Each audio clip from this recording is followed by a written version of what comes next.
जीवन में जो सुख दुख आदि द्वंद्व स्थूल शरीर की वजह से मिलता है, लेकिन मृत्यु के बाद स्वर्ग या नरक मिलने पर आत्मा को सुख दुख कैसे महसूस? हाँ ठीक है, बहुत अच्छा प्रश्न है। बैठिए। इसका उत्तर है कि आपको स्वप्न तो होता ही होगा जिन्होंने प्रश्न किया है।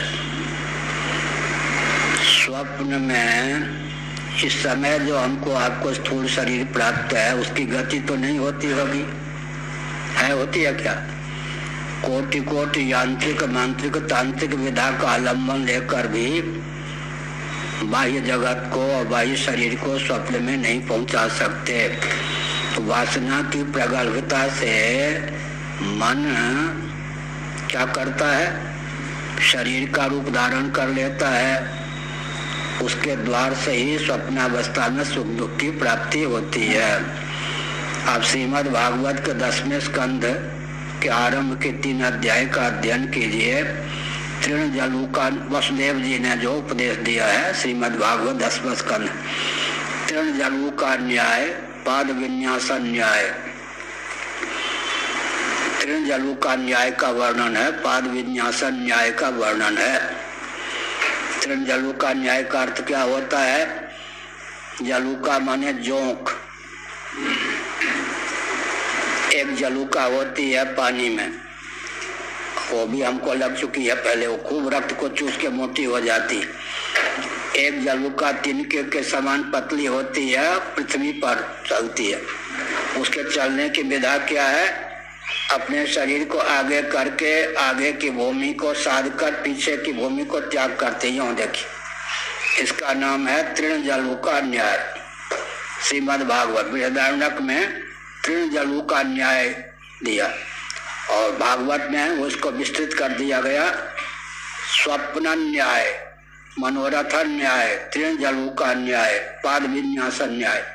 भागवत में बृहदारण्यक में केवल तृण जलू का न्याय है, भागवत में उसको ही व्याख्या कर दी गई है वसुदेव जी के माध्यम से।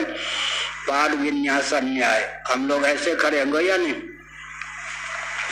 अब कोई कहे भरद्वाज जी जैसे खड़े हो वैसे चलो, मेढक बन जाएंगे या नहीं? गर्दू क्या करोगे? कितनी दूर तय करोगे? लेकिन फिर क्या होता है? ऐसे खड़े होंगे ना, लेकिन चलेंगे तो कोई न कोई पाँव आगे करेंगे या नहीं? आगे की धरती को आगे के पाँव से साध कर पिछले की धरती को छोड़ते या नहीं? प्रायः जो देवियाँ होती हैं वो जब चलती हैं तो बाएं पाँव को आगे पहले रखती हैं। पुरुष जो होते हैं वो जो चलते हैं दाएं पाँव को पहले आगे रखते हैं स्वभाव से। अगर कोई वृंदावन का पुरुष है और गोपी भाव भावित है तो विक्रम भी हो सकता है गोपी भाव भावित या अभिनय में स्त्रियों का पाठ लेता है पुरुष होकर तो विपरीत भी काम हो सकता है। इसका नाम है पाद विन्यासन न्याय। आगे के पांव से आगे की धरती थाम करके ऐसे ही। ये उदाहरण दिया कौन सा? तृण जलू का न्याय, पाद विन्यासन न्याय। स्वप्न मनोरथ न्याय क्या है? मनोरथ न्याय, इस शरीर में रहते हुए ही इस शरीर का विस्मरण हो गया, मनोमय शरीर से खालिया पुलाव पकाने लग गए, मनोराज्य होने लग गया। हम एक व्यक्ति मजदूर था, एक लाला जी ने क्या किया, एक कलश भर घृत या तेल खरीदा, उसको कहा संभाल के ले चलो, इतनी मजदूरी होगी, इतने किलोमीटर चलना है तुम्हें। तो मन में कौन मंसूबा करने लगा, मनोराज्य होने लगा, इतनी मजदूरी होगी, उससे चना खरीदूंगा, उसको इतने भाव पर बेचूंगा, फिर उससे आमदनी होगी, होते होते होते होते फिर विवाह करूंगा। एक दिन पत्नी रूठ जाएगी, पत्नी को मनाऊंगा, पत्नी नहीं मानेगी, इतने में वो क्या है मटका गिरा। अरे ये सब क्या किया तुमने? अरे तुम्हारे लाला तो घी उड़ के हमारा तो सब कुछ चौपट हो गया। इस शरीर में रहते हुए ही शरीर का विस्मरण हो जाता है और स्वप्न शरीर में जो मिलता है उससे व्यवहार होता है। अब ये इस शरीर, इसका नाम है क्या भाष्य में? प्रायण काल। दो शब्द होते हैं, प्रयाण काले मनसा चले ना। प्रयाण काल एक होता प्रायण काल, दोनों में थोड़ा अंतर है। प्रायण काल किसको कहते हैं? देहत जिन जिन कर्मों के फलस्वरूप या जिस कर्म के फलस्वरूप ये शरीर मिला था, जिसको प्रारब्ध कहते हैं, वो टूटने की स्थिति में है। इस शरीर की आयु टूटने की स्थिति में है और केवल मोक्ष मिलना नहीं है, तत्व ज्ञान है नहीं। दूसरे शरीर को देने वाला अंश प्रकट हुआ प्रारब्ध का। इस बीच में जो स्थिति है जीव की, उसका नाम है प्रायण काल।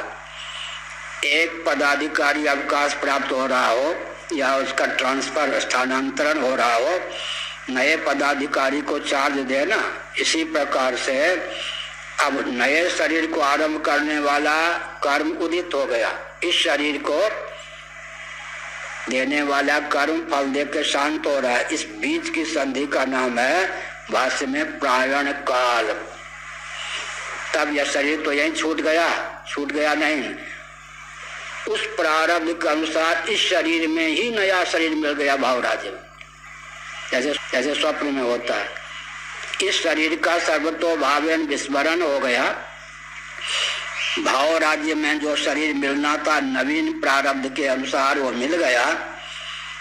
उसमें सर्वतो भावेन पुर्यष्टक का समावेश हो गया, जैसे स्वप्न में भी व्यवहार होता है। कर्मेंद्रीय पंचक, ज्ञानेंद्रीय पंचक, प्राण पंचक, अंतःकरण चतुष्टय, अविद्या, काम, कर्म, पंचतन्मात्रा, इनका नाम पुर्यष्टक। पुर्यष्टक माने सूक्ष्म कारण शरीर मिला हुआ, सूक्ष्म कारण शरीर मिला हुआ। पुर्यष्टक सहित भाव राज्य में जो शरीर मिला स्वप्नावस्था के समान, उसी को लेकर व्यक्ति शरीर छोड़ता है। अब फिर कह सकते हैं श्राद्ध कर्म इत्यादि का क्या प्रभाव पड़ता है उस जीव को? उस समय भाव राज्य का ही शरीर होता है। स्वप्न का शरीर जैसे भावात्मक होता है, माता पिता के रक्त वीर्य से संश्लेष से नहीं उत्पन्न होता है। अब किसी ने विधिवत दाह संस्कार किया, शरीर का श्राद्ध किया, तर्पण किया, उसके पुण्य उस जीवात्मा को प्राप्त हो जाते हैं। उस पुण्य के प्रभाव से फिर उसके शरीर में दिव्यता आती है। तो पुर्यष्टक सहित भाव राज्य में जो शरीर मिलता है उसी से यम यातना मिलती है, सुख दुख इत्यादि मिलता है। जैसे कि स्वप्नावस्था में स्वप्न शरीर में जो कर्मेंद्रिय, ज्ञानेंद्रिय, अंतःकरण, प्राण पंचक और से युक्त हमारा जीवन होता है, शरीर होता है, उससे हम सुख दुख भोगते हैं। तो भाव राज्य के शरीर से यम यातना इत्यादि प्राप्त होती है। एक और संकेत कर दें, इस शरीर में उतनी क्षमता नहीं है मर्द लोग के शरीर में। माता पिता के द्वारा प्रदत्त जो हम लोगों का शरीर है, कि किसी को नरक मिलना हो, इस शरीर में उतनी यातना को भोगने की क्षमता नहीं है। बेहोश हो जाएगा, मर जाएगा। यम यातना शरीर संसारू, तो वो जो है नरक वाला जो शरीर होता है उसी में इतनी क्षमता होती है। यम रोज काटते हैं, पीटते हैं, फिर भी नहीं मरता है। ऐसे ही इस शरीर से धर्मराज पहुंच तो गए स्वर्ग में, वहां भी मंदाकिनी में स्नान करके शरीर त्यागना पड़ा या नहीं, महाभारत पढ़िए। इस शरीर में इतनी क्षमता नहीं है। अर्जुन सदैव 5 वर्ष रहे, इंद्र के पुत्र थे इसलिए, लेकिन अंत में स्वर्गारोहण में उनको भी शरीर छोड़ना पड़ा। इस शरीर में उतनी क्षमता नहीं है कि अगर हमको स्वर्ग में पहुंचा दिया जाए, इस शरीर से उतना सुख को पचा सके। इस शरीर में सुख और दुख भोगने की क्षमता न्यून है। इसीलिए आतिवाहिक शरीर अर्थात भाव राज्य में जो शरीर प्राप्त होता है, उस शरीर से व्यक्ति जैसे स्वप्न में सुख दुख भोगता है, उसी प्रकार पुर्यष्टक का भी व्यंजक संस्थान जो भाव राज्यगत शरीर है, उससे व्यक्ति को स्वर्ग में, नरक में या वैकुंठ इत्यादि में दुख सुख की प्राप्ति होती है। वैकुंठ इत्यादि में सुख की प्राप्ति हुई, स्वर्ग में सुख की प्राप्ति हुई, नरक में दुख की प्राप्ति। अभिव्यंजक संस्थान शरीर भी रहता है। गाड़ी